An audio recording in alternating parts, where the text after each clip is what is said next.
ప్రియ బంధమా నా షాలేము రాజా, నిజ స్నేహితుడా నా యేసయ్యా. నా ప్రియ బంధమా నా షాలేము రాజా, నిజ స్నేహితుడా నా యేసయ్యా. యేసయ్యా యేసయ్యా యేసయ్యా యేసయ్యా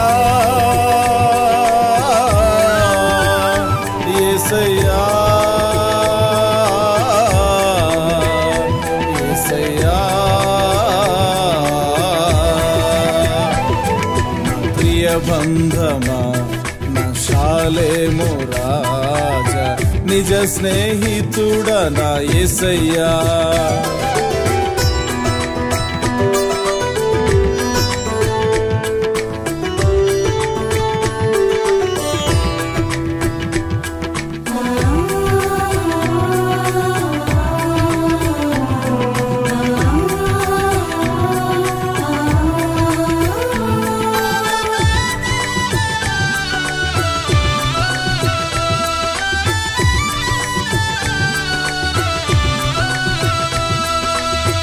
అబ్రహాము స్నేహితుడవై ఇశ్రాయేలు సంతతిని దీవించినావే. అబ్రహాము స్నేహితుడవై ఇశ్రాయేలు సంతతిని దీవించినావే. బిలాము శాపమును ఆశీర్వాదముగా మలచిన నా యేసయ్యా. బిలాము శాపమును ఆశీర్వాదముగా మలచిన నా యేసయ్యా. నన్ను మలచుమయ్యా, నన్ను మలచుమయ్యా, నా శాపములు దీవెనగా మలచుమయ్యా. నన్ను మలచుమయ్యా, నన్ను మలచుమయ్యా, నా శాపములు దీవెనగా మలచుమయ్యా. యేసయ్యా యేసయ్యా యేసయ్యా. యేసుక్రీస్తు ప్రభువారు ఇద్దరు విషయాల్లో స్నేహితుడు అనేటటువంటి మాట,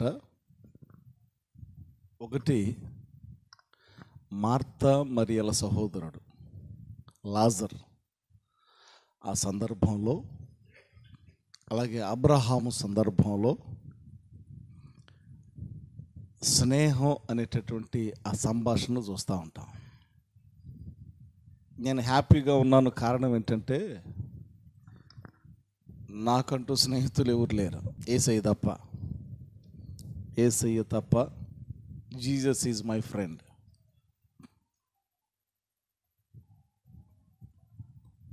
Jesus is my friend.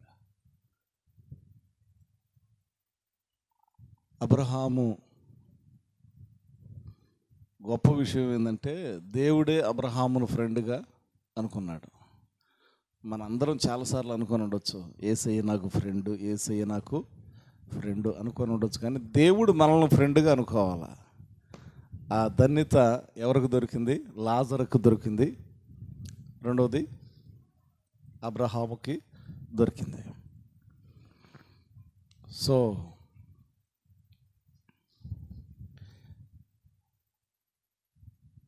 Friend కోసం ఏమైనా ఇస్తారు, ఫ్రెండ్ కోసం ఏదైనా, లైఫ్ కూడా రిస్క్ చేస్తారు. అలాంటి సందర్భం అబ్రహాముకి దేవునికి మధ్యలో జరిగింది. దేవుడు ఏమని కోరాడంటే, ఆదికాండం 22వ అధ్యాయంలో ఉన్న సందర్భాన్ని గురించి మాట్లాడుతూ ఉన్నాం. ఏ సందర్భం? ఆదికాండం 22వ అధ్యాయంలో ఉన్న సందర్భం మాట్లాడుతూ ఉన్నాం. దేవుడు ఏమని అడిగాడంటే, నీ కుమారుణ్ణి నాకు బలిగా అర్పించు అని, దానికంటే ముందు నీవు ప్రేమిస్తున్న నీ కుమారుడు అని పలికాడు. ఎవరు ప్రేమిస్తున్నాడంట? నీవు ప్రేమించు నీ కుమారుడు, నీవు ప్రేమించు నీ కుమారుడైన ఇస్సాకు ఒక్కడు, నీవు ప్రేమించు ఇస్సాకు కుమారుడు నాకు బలిగా అర్పించు అని పలికాడు. ప్రేమించే విధానం, ఇక నది పోతే మళ్ళీ లేదు అనుకునేటటువంటి విధానం, ప్రేమించే విధానం, అది పోతే మరలా లేదు అనుకునేటటువంటి విధానం, పోతే మరలా దొరకదు అనుకునేటటువంటి విధానం, వీటన్నిటినీ వదులుకోవటానికి ఇష్టపడ్డాడు అబ్రాహాం. ప్రేమించేది నిజంగా కొంతమంది ఎట్లా ప్రేమిస్తారో కానీ, వస్త్రం చినిగిపోతే జీవితం అంతా నాశనం అయిపోయినట్టుగా అరుస్తారు. మన మాటలు అర్థమవుతున్నాయా? వస్త్రం చినిగిపోతే ఏదో నష్టపోయాం అన్నట్లుగా, ఏదో కోల్పోయాం అన్నట్లుగా. వాళ్ళ బాధ ఎలాగుంటుందంటే నేనంతా పోయింది అనుకుంటారు. కారు డ్యామేజ్ అయిపోయింది అనుకో, బీపీ సర్రమని వస్తుంది. ఒకసారి అక్కడికి రాజమండ్రి వెళ్తూ ఉన్నప్పుడు సడన్గా లారీ ఆగింది గన్నవరం ఎయిర్పోర్ట్ దగ్గర. ఆ లారీ కూడా ఆపాడు. కిషోర్ నేనే ఉన్నా, వెళ్దాం పారా అని అన్నా. కాదు అంకుల్, ఆగు ఆగు, ఒక నిమిషం ఆగు అని అంటా అన్నాడు. అరే వదిలేరా పా, వెళ్దాంపా, డ్యామేజ్ అయితే అయిందిలే, వెళ్దాంపా అంటే కాదు వదిలేసినాం. సరే నాయన నువ్వు పో అని లారీ పంపించేసాం. ఆ తర్వాత అట్లాగే ముందు డోమ్ అంతా పగిలిపోయింది, అట్లాగే వెళ్ళాం, అట్లాగే వచ్చాం. రిటర్న్లో కారు వదిలిపెట్టి బస్కి వచ్చాం. కారు వేసుకొచ్చి తర్వాత తీసుకెళ్ళాం. అంటే కొన్ని వస్తువులు, వస్త్రాలు కానీ, వస్తువులు కానీ, బంగారం కానీ,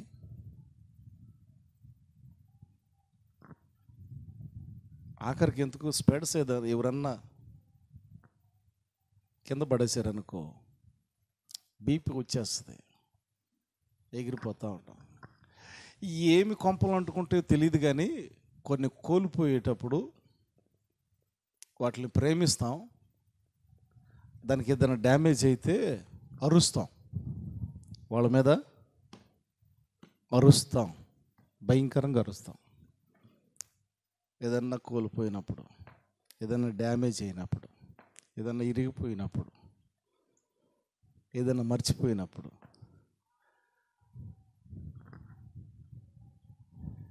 సో ఇక్కడ దేవుడు ప్రేమిస్తున్నటువంటి కుమారుడిని అడిగాడు. ఎవరిని? ఒక్కడే ఒక కుమారుడు.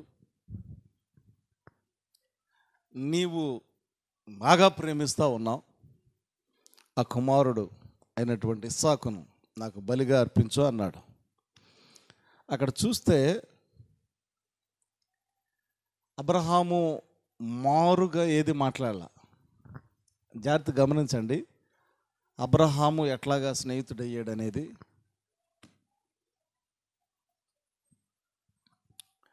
స్నేహితుడు అనంటే నిర్వచనం అక్కడ చూస్తాం. స్నేహం గురించినటువంటి నిర్వచనం 22వ అధ్యాయంలో చూస్తాం. ఆయన ఇద్దరు పని వాళ్ళను, ఒక గాడిదని, అక్కడున్న ఇద్దరు పనివారు, ఒక గాడిద, కొన్ని కట్టెలు కొన్ని చీల్చుకొని మొత్తానికి గాడిద మీద పెట్టారేమో. ఎవరి మీద? గాడిద మీద పెట్టుండొచ్చు బహుశా. అంత క్లారిటీగా లేదు, కానీ గాడిద అయితే ఉంది వాళ్ళతో పాటు. ఇద్దరు పని వాళ్ళు ఉన్నారు. కట్టెలు కొన్ని చీల్చుకొని ఆ కట్టెలు కూడా తీసుకెళ్తా ఉన్నారు. కొంచెం దూరం వెళ్ళిన తర్వాత, అయ్యా మీరు ఎక్కడే ఉండండి, రావద్దు అని గాడిదను తర్వాత ఇద్దరు పని వాళ్ళని అక్కడ ఆపేశాడు. ఇప్పుడు గాడిద ఇద్దరు పనివారు తీసుకొచ్చిన సామాను ఎవరు తీసుకెళ్ళాలి?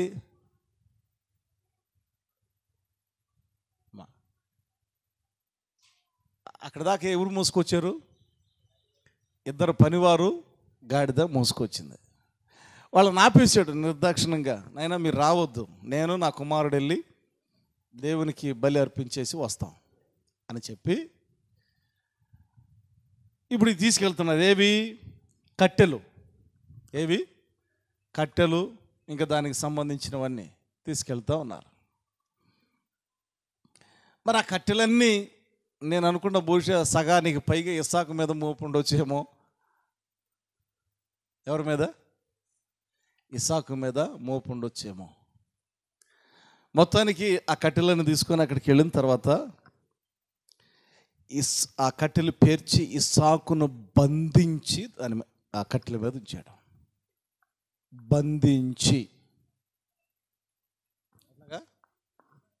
బంధించి ఆ మాట చక్కగా చూస్తాం. ఇస్సాకును బంధించాడంతే. అంటే దాని అర్థం ఏంటంటే, ఇక నాయన అడ్డం తిరగకుండా బలికి, దేవునికి బలి అర్పించడానికి అడ్డం తిరగకుండా ఉండాలి అనేటటువంటి ఉద్దేశం అక్కడ క్లారిటీగా కనపడతా ఉంటుంది. బంధించేశాడు. ప్రేమించేదాన్ని బంధించాడు. మా కుడి చేయి పైకెత్తి దేవుని స్తోత్రం చెబుదాం. దేన్ని బంధించాడు? దేన్ని బంధించాడు? ప్రేమించేదాన్ని బంధించాడు. చెప్పండి, దేన్ని బంధించాడు? ప్రేమించేదాన్ని. చెప్పాలా? ప్రేమించేదాన్ని. ఏదైతే ప్రేమిస్తున్నామో దానిని బంధించగలిగే కెపాసిటీ ఉందా? బంధించటం అంటే ఇక దాని జోలికి మనం వెళ్ళకూడదు అని, అంతేనా? దాని జోలికి ఇక మనం ఎప్పుడు వెళ్ళకూడదు. బంధించుట. ప్రేమించింది. కత్తి చేత్తో పట్టుకొని పైకి లేపాడు. అప్పుడు కేకేస్తా ఉన్నాడు, అబ్రహామా, అబ్రహామా అని. దేవుని దూత పరలోకం నుంచి అబ్రహామును పిలుస్తూ ఉన్నటువంటి సందర్భం. సో చిత్తం ప్రభు అని పలికాడు, నీవు ప్రేమించు ఒక్కగానొక్క కుమారుణ్ణి నాకు బలిగా అర్పించడానికి నీవు వెనుదీయలేదు కనుక నీవు నన్ను ఇందును బట్టి ఎంతగా ప్రేమిస్తున్నావో, భయపడుతున్నావో నేను ఇందును బట్టి నేను ఎరిగి ఉన్నాను అని చెప్పి, ఇదిగో అక్కడ చూడు, ఆ పొదలో పొట్టేలు ఉంది, అక్కడ చూడు అని ఆ పలికినటువంటి సందర్భంలో అక్కడ కొమ్ములు అక్కడ తగిలినటువంటి ఆ సందర్భం, కొమ్ములు తగిలినటువంటి ఆ కొమ్ములు ఆ పొదలో ఇరుక్కొని ఒక పొట్టేలు అక్కడ కనపడతా ఉంది. ఆ పొట్టేలును తీసుకొని బలిగా అర్పించాడు. ఇక్కడ వాక్య భాగంలో కనుక చూసినట్లయితే ప్రత్యేకమైన మాట, ఆయన గొర్రె పిల్ల అనగా దేవుడు. ఇంకొక మాటలో చెప్పాలంటే స్పష్టంగా యేసయ్య. గొర్రె పిల్ల ఎవరికి సాదృశ్యం? యేసయ్యకు సాదృశ్యం. సో అబ్రహాము, ఇంకా ముగిస్తున్న దానికి, ఆ సందర్భానికి, ఇప్పుడు మనం చెప్పుకునేటటువంటి ఫ్రెండ్షిప్ డేకి, స్నేహానికి ఆ లింక్ ఏదైతే ఉందో దాన్ని చెప్పి నేను ముగించేస్తా.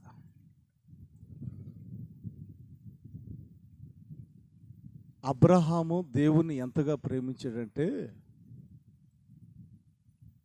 అందరికీ అనిపించినటువంటి బాహ్యంగా కనిపించేటటువంటిది ఏంటంటే లేక పుట్టినటువంటి కుమారుడు కదా, చాలా ప్రేమ ఉందండి అనుకుని ఉండొచ్చు. ప్రపంచం అంతా గొప్ప విందు చేయించాడు కదా,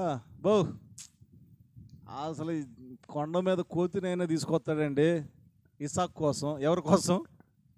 ఇసాక్ కోసం కొండ మీద కోతినైనా ఆయనదంతా దారాదత్తం చేసేస్తాడు, అంత ప్రేమ ఉంది ఇసాక్ మీద అనేటటువంటిది బయట ప్రపంచంలో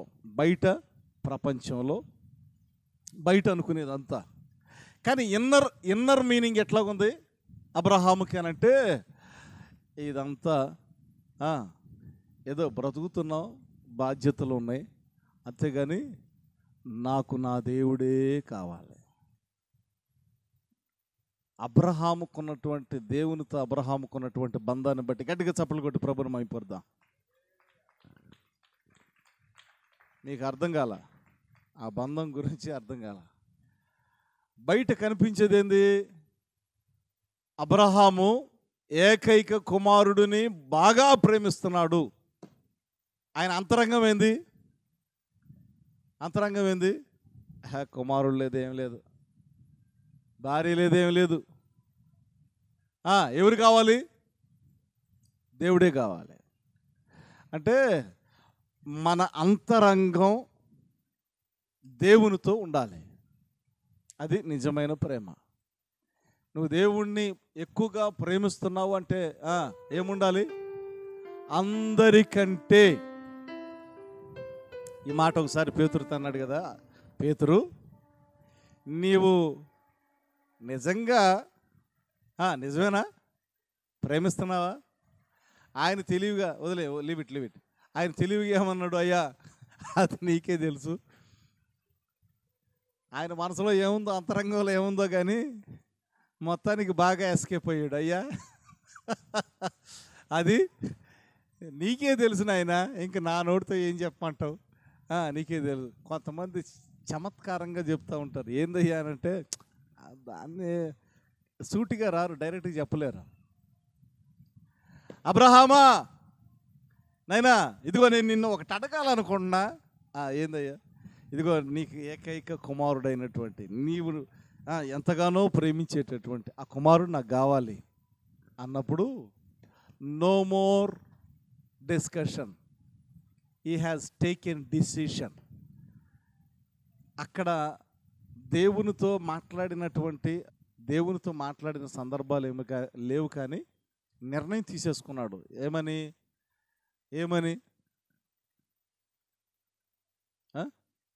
దేవునికి ఇచ్చేయాలని. ఎవరు అడిగారు? దేవుడు అడిగాడు. ఎవరికి ఇవ్వాలనుకున్నాడు? అడిగిన ఆయనకి ఇచ్చేయాలనుకున్నాడు. నువ్వేదైతే ప్రశ్న ప్రేమిస్తున్నావో, దేనినైతే అధికముగా ప్రేమిస్తున్నావో దానిని ప్రభువుకి ఇవ్వటానికి సిద్ధమేనా? నా మాటలు అర్థమవుతున్నాయా? దేనినైతే అధికముగా ప్రేమిస్తున్నావో దానిని దేవునికి ఇవ్వటానికి సిద్ధమేనా? దేనినైతే అధికముగా ప్రేమిస్తున్నావో, నీవు అమితంగా ప్రేమించేది దేవునికి ఇస్తావా? అది ప్రశ్న. ఏందది?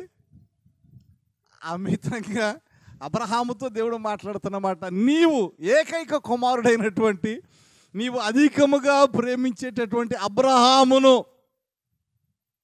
నాకు కావాలి నాయన, ఇస్తావా అన్నప్పుడు no more discussion, but he's taken decision to give up. అడిగిన దేవునికి ఇవ్వటానికి సిద్ధపడ్డాడు. సో అది స్నేహం. బయటోళ్ళు ఏదైనా ఒకగానొక కొడుకు ప్రేమిస్తున్నారు, గారాబం చూపిస్తున్నారు అనుకుంటారు, కానీ ఆయన అంతరంగం ఏముందని అర్థమైంది. ఇప్పుడు దేవుడు ఉంటే చాలు. ఇప్పుడు ఈయన కూడా ప్రేమిస్తున్నాడుగా. అబ్రహాము నన్ను అంతగా ప్రేమిస్తున్నాడు కదా, కానీ అక్కడ బలి జరగాలి. కానీ నన్ను ప్రేమించే అబ్రహాము లోటు ఉండకూడదు. ఎవరికి? నన్ను ప్రేమించే అబ్రహాముకి లోటు ఉండకూడదు. ఇస్సాకు అబ్రహాముతోనే ఉండాలి, అవసరమైతే నేనైనా దానిని అనుభవిస్తా అని చెప్పి గొర్రె పిల్లగా తనను తాను అర్పణగా అర్పించుకొని దేవుడే బలిగా అర్పించబడ్డాడు. What a wonder privilege! అంత గొప్ప సన్నివేశం అబ్రహాముకి దేవునికి మధ్యలో జరిగిందంటే, అబ్రహాముకి దేవునికి మధ్యలో నిజంగా కొంతమంది జీవితాలు చాలా ధన్యతగా ఉంటాయి. ధన్యత. అలాంటి డిస్కషన్ జరిగినటువంటి వారి జీవితాలు ధన్యత. మనకు అలాంటివి లేవు. ఏదో మనకు కలిగింది దేవునికి ఇస్తా ఉన్నాం, ఏదో దేవుని కోసం ప్రయాసపడగలుగుతున్నాం ఎంతో కొంత. కానీ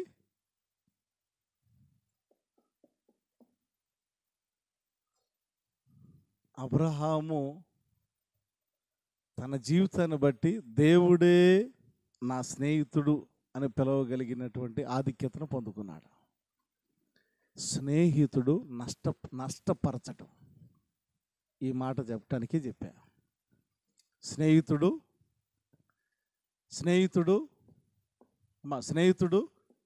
నష్టపరచడు. స్నేహితుడు ఎప్పటికీ కూడా తన స్నేహితుడిని నష్టపరచడు. ఆయన ఎవరు అంటే, నువ్వు ఎవరిని స్నేహితులు పెట్టుకున్నా ఒక్కోసారి భర్త భార్యను నొప్పిస్తాడు. భార్య భర్తను నొప్పిస్తుంది. సో ప్రతి ఒక్కరు గాయపరిచేవాళ్ళే. కానీ మన కొరకు గాయపరచబడింది మన నిజమైనటువంటి స్నేహితుడు, ఆయనే యేసుక్రీస్తు ప్రభువారు. కనుక మనుషులను నమ్ముకోకుండా క్రొత్త నిబంధనలో ఆయన పలికిన మాట, దేవునికి స్తోత్రం, హల్లెలూయా. అప్పుడు అబ్రహాముతో స్పష్టంగా పలికాడు, తర్వాత లాజరుతో పలికిన మాటలు. కానీ అందరితో పలికిన మాటలు ఏంటంటే, నేను స్నేహితుడను అని పలికదా? నేను స్నేహితుడను. I am your friend. దేవుడు మన స్నేహితుడు. కనుక దేవుడే మన స్నేహితుడు అయి ఉంటే ఇంకంతకు మించినటువంటి ఆధిక్యత లేదు. నిత్యము ఆ స్నేహం, మన స్నేహం యేసయ్యతో ఉండి ఆ స్నేహంలో ఉన్నటువంటి ధన్యతను అనుభవిస్తూ నరకం నుంచి తప్పించబడి నిత్యత్వానికి నడిపించబడేటటువంటి ఆధిక్యత దేవుడు మనకు అనుగ్రహించి నడిపించునుగాక. ఆమేన్. ప్రార్థన చేసుకుందాం. మహోన్నతుడు, ప్రేమ కనికరం కలిగిన మా తండ్రి, మీకు వందనాలు, స్తోత్రాలు. దేవా మీకు వందనాలు. గతించిన రాత్రి మా మధ్యలోనికి దేవా స్టీవెన్సన్ గారిని, అలాగే లోదర్ శాస్త్రయ్య గారిని మీరు నడిపించారు. నీ అభిషేకంతో మీరు వాడుకున్నారు. అందును బట్టి మీకు వందనాలు, స్తోత్రాలు. ప్రత్యేకించి ఈ పగటికాల సమయంలో మీరు మా స్నేహితులని మీరు మాతో మాట్లాడిన మాటలను బట్టి మీకు వందనాలు. మాలోను ఈ వాక్కులు స్థిరపరిచి నిత్యము దేవా మేము మీ స్నేహితులుగా, మీరు మా స్నేహితులుగా ఒక బలమైనటువంటి స్నేహంతో ఆత్మలో మీతో పెనవేసుకొని ముందుకు కొనసాగే ధన్యతను మాకును దయచేయమని యేసయ్య నామం పేరట స్తుతించి ప్రార్థన చేయుచున్నాము తండ్రి. ఆమేన్. ప్రియబంధమా నా షాలేము రాజా, నిజ స్నేహితుడా నా యేసయ్యా,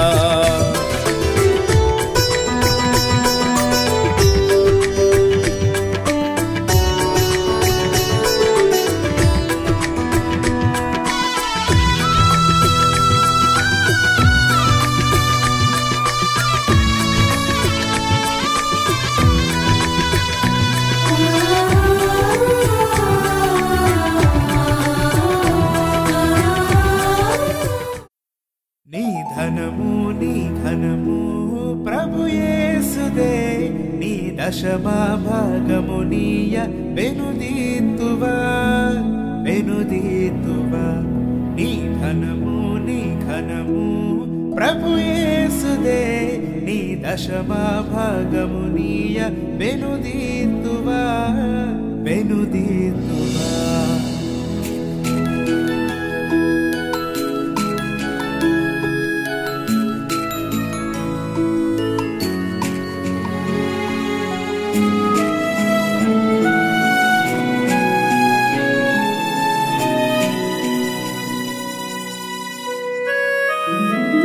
పరలోన ధనధాన్యములనీయగా కరుణించి కాపాడి రక్షింపగా పరలోకనాథుండు నీకీయగా మరి యేసు కొరకీయ వెనుదీతువా నీ ధనము నీ ఘనము ప్రభు యేసుదే నీ దశమా భాగమునీయ వెనుదీతువా వెనుదీతువా